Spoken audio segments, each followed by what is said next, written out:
um bate-papo bom. O cara falou, não, vou deixar teu currículo aqui e tal, qualquer outra oportunidade eu entro em contato, né? Mas, tá assim, no meu caso, pelo menos, são poucos contatos, né? Não está tão aquecido ainda. Ok. Ô Emerson, você tinha que ter CRC? Não, na verdade, o que ele queria é que tivesse experiência na parte contábil e tivesse aquela parte do o IFRS, né, que é aquele International Financial Report Standard, que é as normas internacionais da parte de contabilidade, né? Aí tem que ser contador mesmo, Exatamente. E como era também algo, como era uma trading, então era muito, realmente tinha que ter bastante experiência, e era cargo de coordenador, né? Então, aí eu deixei bem claro, falei, eu não tenho essa parte desse conhecimento. Só que acho que o que chamou a atenção para ele entrar em contato comigo foi o fato de eu ter trabalhado 11 anos, né, nessas Big Four. Então, normalmente, quando você trabalha em Big Four, todo mundo associa a parte de auditoria, a parte contábil, né, não a parte tributária, né, que é o meu caso. Mas sim, foi um papo bom, foi legal, tal. Conversei com ele, assim, deixei bem claro. Mas, assim, a princípio está um pouquinho... Eu estou me candidatando, né? Assim, realmente, é dentro daquilo que a gente falou. Quando eles colocam requisitos, você não tem muitos, né? Assim, total, né? Mas você vai cadastrando ali para ver, né? O que dá. Às vezes, não precisa de todos os requisitos que eles pedem, né? Mas legal. E talvez no meu caso também, acho que eles chamaram um pouco, até conversando um pouquinho, acho que foi uma, que eu trabalhei em Give For, e como também trabalhei na Toyota, era empresa japonesa, né? E essa trading chama Itosho. Eu nunca tinha, meio que concorrente dessas Mitsubishi Corporation, acho que da Sumitomo Corporation, essas trading que... Então, até ele me explicou aqui, mas assim, no Brasil ainda ela é pequena, né?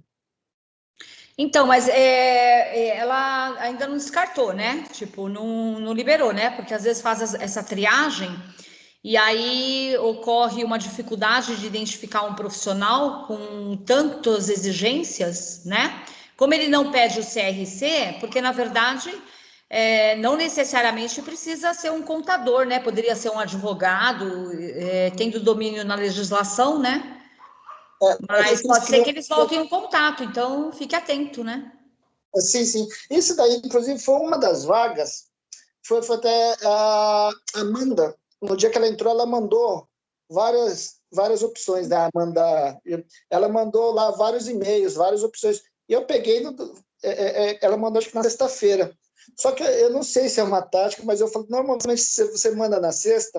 Aí eu falei, sabe o que eu vou fazer? Eu vou mandar domingo à noite, porque quando a pessoa chegar na segunda, vai ser um dos primeiros e-mails que vai chegar na caixa dela. E eu mandei uma domingo. Estratégia, é boa. Eu não sei se é válido ou não, mas se eu mandar na sexta, às vezes a pessoa vai passar batido, que é sexta-feira, aí eu falei, vou deixar no domingo à noite, eu peguei domingo à noite mesmo, tipo, 9, 10 da noite, mandei, aí eles entraram em contato comigo na segunda, né? Então, ou deixa pronto o e-mail 6, 7 horas da manhã na segunda semana, né?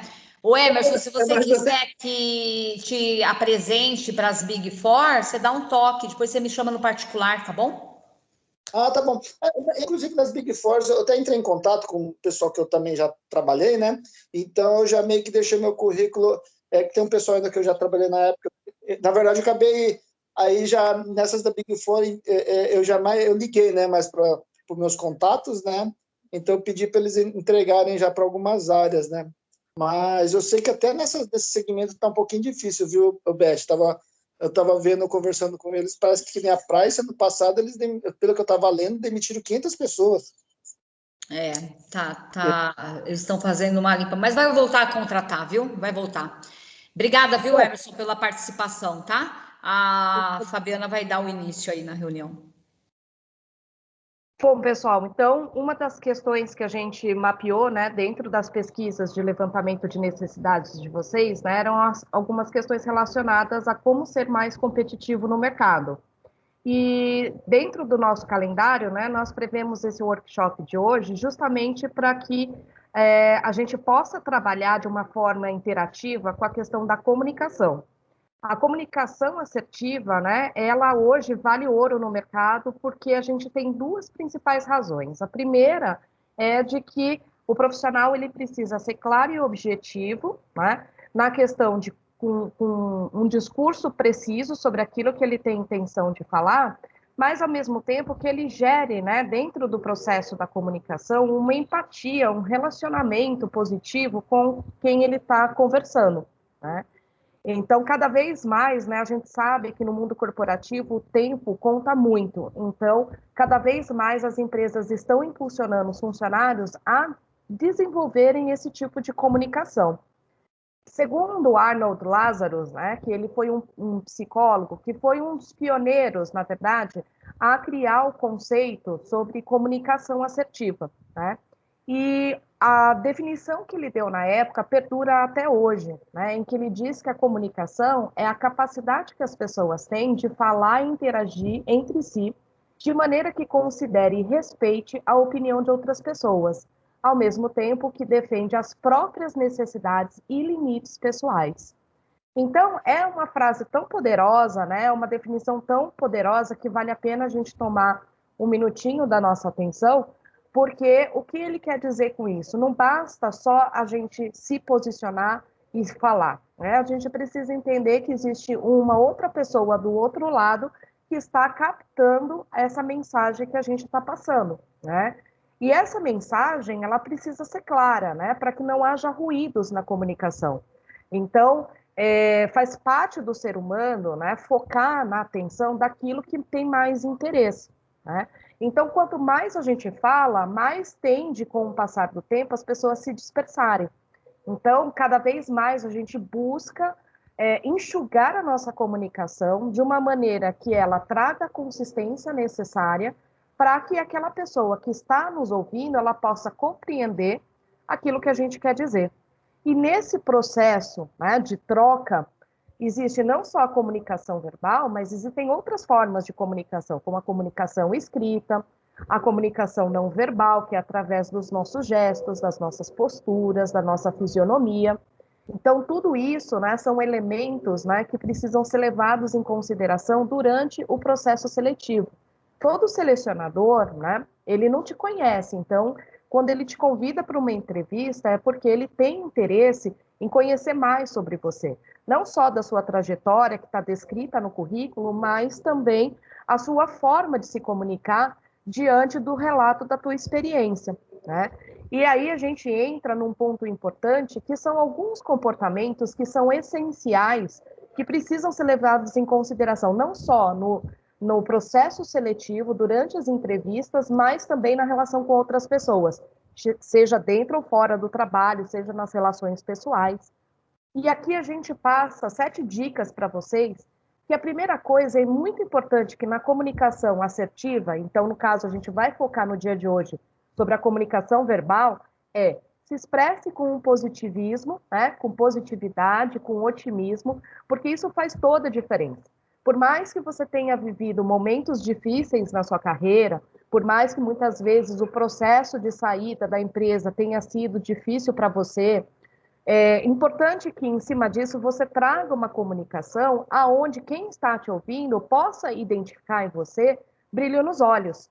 Por mais difícil que tenha acontecido, determinada situação, um determinado relacionamento, é sempre a gente extrair o que há de mais positivo, seja ele em aprendizado, seja ele em desenvolvimento de novas habilidades, seja num processo de autoconhecimento, onde você vai se revigorando, né, à medida que você vai vivendo a vida. Então, sorriso no rosto, ele é essencial, é necessário, né? Isso traz uma conexão com quem está te ouvindo de uma forma muito mais amistosa, muito mais receptiva, né? Se você está falando de coisas que te alegram, que te agradam no trabalho, é importante demonstrar esse otimismo, né? Não só através da fala, mas também das suas expressões, né? Faciais, gestuais. Fundamental que no processo também haja um processo de escuta, né? Porque na comunicação a gente faz uma troca. Então, hoje uma das coisas também que valem ouro no mercado dentro da comunicação assertiva não é só a habilidade de saber falar, né? De forma precisa, objetiva, clara, mas também a sua habilidade de escuta. O quanto que você escuta verdadeiramente a outra parte.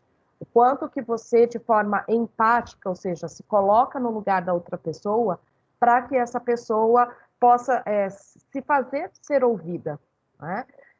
É importante, então, que a gente tenha essa objetividade, essa clareza, essa precisão, que a gente seja breve e consistente nas nossas colocações, que a gente tenha clareza do que aquilo que a gente quer falar. Então, num processo de entrevista, é fundamental a pré-preparação. É importante que você se prepare. É importante que você treine, né? Para que quando você chegar naquele momento, pode ser que tudo aquilo que você treinou, nada daquilo que você treinou vai acontecer na entrevista, mas o fato de você se preparar faz com que a sua mente trabalhe, né, de uma forma intensa para identificar e associar as informações de uma forma que você consiga transmitir para o selecionador uma visão clara da tua experiência. Né? Não só dentro daquilo que você foi responsável, mas também aquilo que você conquistou e como você conquistou, né? Seja através dos desafios, seja através das melhorias que você fez no trabalho, seja no trabalho em equipe com outras pessoas. Então, é muito importante que você tenha um foco de começo, meio e fim sobre aquilo que você deseja falar. Quanto menos você gerar lacunas de dúvida durante a entrevista, melhor, né? É muito importante o controle das emoções, né? Isso vale para tudo na nossa vida. Então, existem, obviamente, situações que marcam a nossa vida, especialmente na vida profissional, né? Se você teve um desligamento onde você ficou bastante chateado, é uma coisa que mexe emocionalmente. Mas, num processo seletivo, é importante que você tenha mais controle emocional, né? Então, do tipo, não falar mal da empresa, sabe, não demonstrar, por mais que você esteja chateado, né, com raiva muitas vezes, tentar não transmitir esse tipo de emoção durante uma entrevista, né? Porque querendo ou não, né, a gente sabe que existe a questão das referências profissionais, né? E se deixa um ponto de interrogação, né, na cabeça do selecionador sobre como é que você saiu da empresa, como foi sua passagem lá, como foi os seus relacionamentos. Talvez isso abra, né, uma porta aí de dúvidas que não é legal, né? Então, quanto mais você ser preciso, né, e conquistar na conversa o selecionador, melhor. Então, a última dica é que cultive o momento da conversa, né? Ela é muito importante, porque é nessa troca entre falar e escutar que a gente, então, consegue, então, criar esses vínculos, ainda que sejam breves, durante uma entrevista.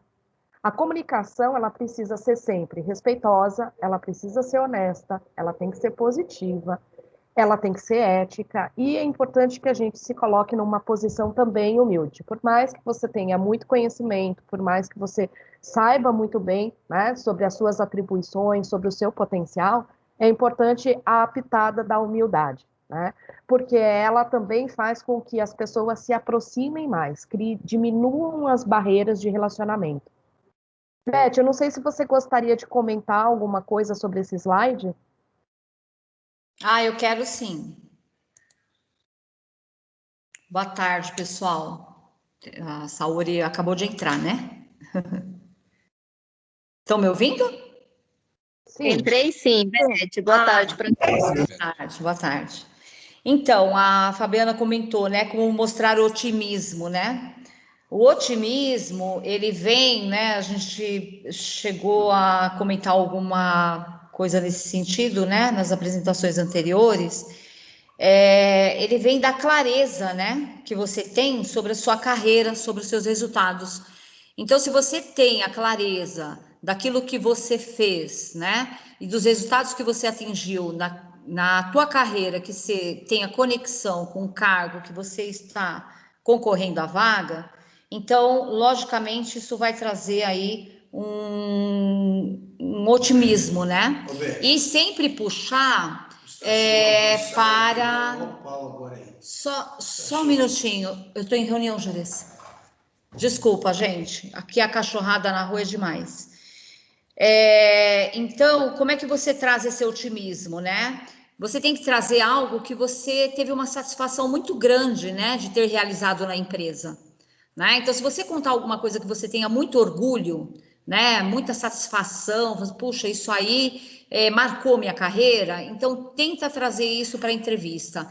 Então, o fator psicológico, ele afeta muito, né, o desempenho do candidato na seleção, dentro de um processo seletivo. Então, você trazendo coisas que te agradaram, né, para esse processo, isso vai trazer um semblante bom para você, né? A escuta com empatia, né? Quando ela fala da escuta com empatia, é aquilo que a gente fala, né? Quando você vai para uma entrevista, se colocar no lugar do entrevistador, né?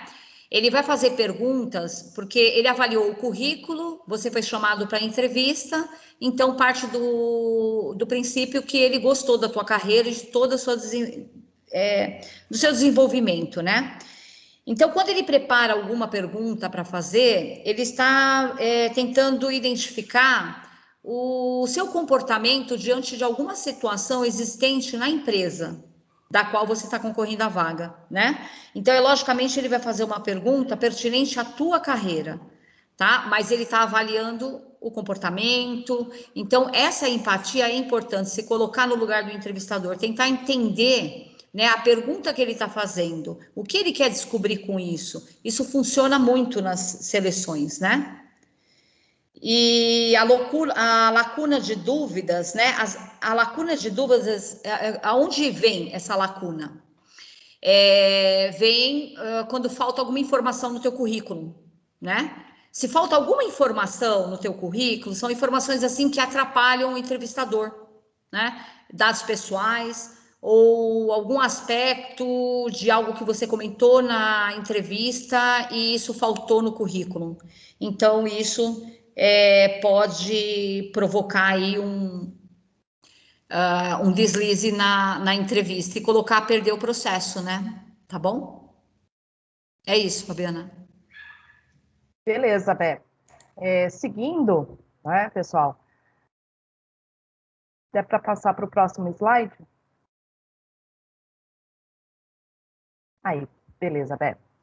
Então, né, hoje a gente vai focar num tema importante, né? A gente preparou 2 exercícios, que um é no sentido de como que, dentro da comunicação assertiva, a empatia e a escuta ativa, ela se faz presente na relação, né? Para que a gente tenha um mindset sobre a questão da empatia, a gente traz uma definição, né, de que na verdade, a gente se colocar no lugar da outra pessoa. Então, o que significa? Que tudo aquilo que a pessoa está te contando, que ela está verbalizando, é algo que é muito próprio dela, é algo muito subjetivo, né? Parte das questões de como ela enxerga o mundo, que sentimentos ela traz sobre aquele determinado assunto, qual é a forma que ela pensa sobre esses assuntos. Então, a gente tem sempre muito a tendência, né, a ouvir o que a outra pessoa está falando, e muitas vezes a gente acaba filtrando o que a pessoa fala a partir dos nossos próprios valores, a partir das nossas próprias experiências. E isso é algo que ele é natural do ser humano, só que quando a gente está num processo de relacionamento com elas, né, e quando alguém conversa algo com você, ela tem diversos interesses. Ela tem um interesse, muitas vezes, de desabafar, ela tem interesse em compartilhar alguma informação, às vezes ela quer uma opinião sua. Então, existem N intenções dessa outra pessoa. Então, quando a gente fala de um processo de escuta ativa, a gente está dizendo o seguinte: nesse momento em que essa pessoa está falando, eu tento me colocar no lugar dela, olhando com o olhar dela para o mundo. Eu escuto com os ouvidos dela, eu sinto com o coração dela, né? Então, é nessa hora que a gente sai muito do nosso eu e a gente passa a entender o outro. E nesse entendimento com o outro, a gente forma o nós, né? Porque aí sim eu consigo compreender o que a outra parte tem a dizer, eu consigo também me posicionar sobre aquilo que eu entendi daquela outra pessoa, e em cima disso a gente consegue, então, desenvolver uma comunicação mais positiva, né? Esse é um assunto tão importante dentro da análise de soft skills, porque cada vez mais nós sabemos que o mundo está passando por diversas mudanças. Então, o que isso significa? que nem sempre as pessoas estão se entendendo naquilo que elas estão tratando, né? Então, se a gente não tiver um momento, né, de escuta, né, verdadeira com as pessoas, fica muito difícil trabalhar, por exemplo, num ambiente onde já existe um caos instaurado dentro da empresa, né? Por conta de mudanças, por conta de diversas formas de pensar diferente, porque a gente vive um ambiente cada vez mais diversificado. Então, imagina, né? A gente não pode tornar as relações, por meio da comunicação, cabo de guerra, né? A gente precisa buscar uma união para que, então, todo mundo tenha uma forma de pensar que seja bem compreendida, para que, em cima disso, então, a gente possa tomar as devidas ações e se posicionar de uma maneira mais adequada. Pensando nesse aspecto, né, da comunicação assertiva, né, quando a gente fala da empatia e da escutativa, nós vamos partir para um exercício, se der para passar o próximo slide, Bé, que é um exercício de duplas, né, onde nós vamos ter 2 lugares nessa dupla. Um lugar vai ser ocupado por quem vai falar e a outra por quem vai escutar. Quem vai falar, ela vai, em 5 minutos apenas, ela vai contar algo que tenha sido uma situação que foi de superação, em que a pessoa que vai iniciar essa dinâmica, ela vai resgatar um case de superação. Pode ser uma vivência que aconteceu dentro da Toyota, por exemplo, no último emprego, como pode ser algo que você vivenciou na sua vida pessoal. Tá bom? Então, terá 5 minutos. Então, você vai ter que relatar sobre esse caso de superação e contar para essa pessoa, né, que soft skill, ou seja, que habilidade comportamental você acabou desenvolvendo, aprimorando nesse processo. A pessoa que estará no lugar da escuta, ela vai, depois que terminar essa fala da pessoa, dos 5 minutos, a pessoa que escutou, ela vai dar uma devolutiva. Essa devolutiva, ela não vai se basear na questão do que ela julgou, do que ela pensou particularmente, mas ela vai trazer uma devolutiva sobre o entendimento do que foi falado. Olha, eu pude entender que você passou por uma situação assim, assim, assim, que te causou isso, isso, isso, e que você desenvolveu a habilidade da soft skill tal. É isso, né? Então, você vai buscar essa confirmação, você vai dar essa devolutiva de entendimento. Depois, vocês terão mais 3 minutinhos para que vocês possam estar no lugar de compartilhamento dessa experiência entre vocês. Então, como isso vai acontecer? A pessoa que vai falar terá 5 minutos, a pessoa que escutar terá mais 2 minutos, depois terão 3 minutos para compartilhar os sentimentos que vocês tiveram nessa dinâmica. Terminado isso, vai fazer o contrário. Quem escutou vai ser a pessoa que vai falar e quem estava na escuta, quem estava na fala vai ser a pessoa da escuta, também seguindo esse processo de 5 minutos, 2 minutos e 3 minutos. Pessoal, vocês têm alguma dúvida, alguma colocação que vocês queiram fazer? Posso completar, Fabiana? Claro. É profissional ou pessoal, né? Isso, Eles tanto podem... faz. Tanto faz, porque isso acontece em entrevista, né? Ao vivo e a cores, então. Perfeito. Você vai montar as duplas ou será espontâneo? Então, eu acho que aqui, né, para a gente também praticar um pouquinho a questão do uso da ferramenta, né, a gente tem o compartilhamento de grupos. Então, eu vou compartilhar de forma automática. O próprio Teams, ele vai colocar as pessoas em duplas. Tudo bem? Vamos lá. Legal. Então, tá bom. Vamos lá. Você gostaria de participar também? Ixi, pode ser. Então, tá bom. Então, eu estou vendo que aqui a gente tem 7 atribuições de 7 pessoas. Como eu vou sair, então, vou deixar vocês fazendo, então serão atribuições de 6 pessoas, tá bom? Deixa eu só colocar aqui, a gente vai fazer em duplas, então vamos formar 3 grupos. Pessoal, daqui dentro de, então, 20 minutos, então, a gente retoma aqui para dar o tempo de vocês exercitarem os 10 minutos de cada pessoa.